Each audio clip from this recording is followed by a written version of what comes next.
Assalamualaikum warahmatullahi wabarakatuh. Rasian peminan lolok kecimpung peminan mandi, yang pangkok ndak tabilang jatah tok, salam saja pemenuhi. Pembahasan kita pada hari ini adalah persambahan minta doa ataupun minta doa selamat kecil orang.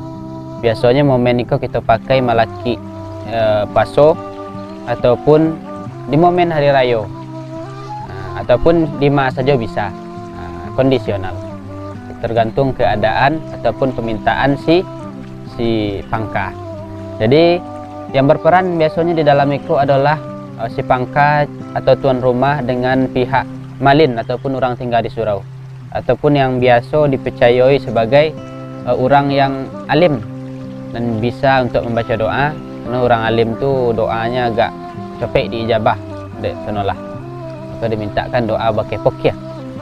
Pokiah itu dalam bahasa Islamnya fakih, orang yang fikih, berarti alim, yang orang yang paham. Kalau di Minangkabau dek payah bacanya, dia gian nama pakiah, pokiah. Kalau di dalam fikihnya itu fikih, paham. Maka persambahannya berbunyinya adalah sama-sama kita simak. Kami baca di sinan, di siko, dan sana menyimak dari belakang. Assalamualaikum warahmatullahi wabarakatuh. Awalnya kalam dibaca puji syukur kepada Allah, selawat bagi Nabi Muhammad SAW. Niat di hati nanta pandam, batin taruhan nanta simpan, kinilah baru telah buahnya. Jawa disuruh nala datang, ampiang diimbau nala tibo, samu hadir kita di rumah nangko. Nikmat syukur kepada Allah, terima kasih banyak-banyak, silaturahmi kesamuanya. Mabakdu lainan daripada itu, minta dibaca doa sepatah di poti jepatihan, naik ke langit tunjuk pangke, tersisi ke tiang aras. Allah Ta'ala kayu sungguh, umur panjang rezeki murah, nikmat datang bala tertulak, membeli murah menjual mahal. Ditanam tumbuh di lambuak gadang. Itu nan pinta bakih Allah Subhanahu Wa Ta'ala, dibaca doa dek pokiah, asok manulang kau daro dibaca dipanggang kemayan putih. Mamin kita bersama di putih jepatiha utang dek kita maminkan. Nah, maka kita mintakan bakih malin sandaro. Dijawab dek malin sandaro. Lah sampai dek si pangka, sampai. Sapanya rundiang dari sultan nan talimpah kepada ambo sekorik bara kamari ialah kata nan sebenarnya. Sejak alik semula jadi, sejak hitam si merah kuku nan diompiang ia picak nan digolong ia bulik. Gunung di masa ketika itu bernama Gunung Merapi, tempatan dek niniak moyang kita, asal nan dari benua ruhum. Niniak batigo badun sanak bagai tali tiga sapilin, tumpu nan tiga sejarangan. Itu nan sampai bakai kita masuk kini. Nang menjadi jawab dek ambo sekorek bala kamari, nak dibaca doa sapatah di poti dek patiha utang dek kita maminkan. Kan betu bana kata sultan, betu bana.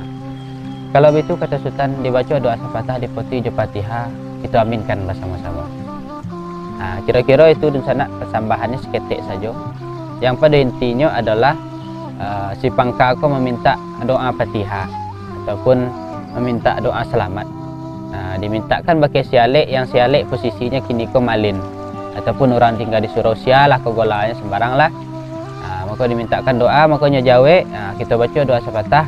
Kita poti jepatiha, kita aminkan bersama-sama. Nah, matakola di situ dalam bentuknya kata bajawe gayung bersambut.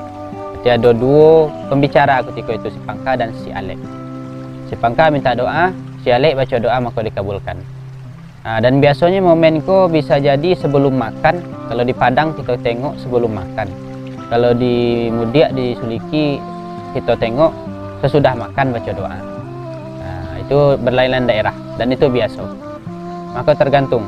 Maka seandainya kalau sesudah makan, maka boleh sudah itu kita sudah minta doa tu kita jawe, sudah berdoa, boleh langsung minta turun. Boleh mau rak selo sekali. Tapi kalau di Padang makan kita dulu baru mau rak selo.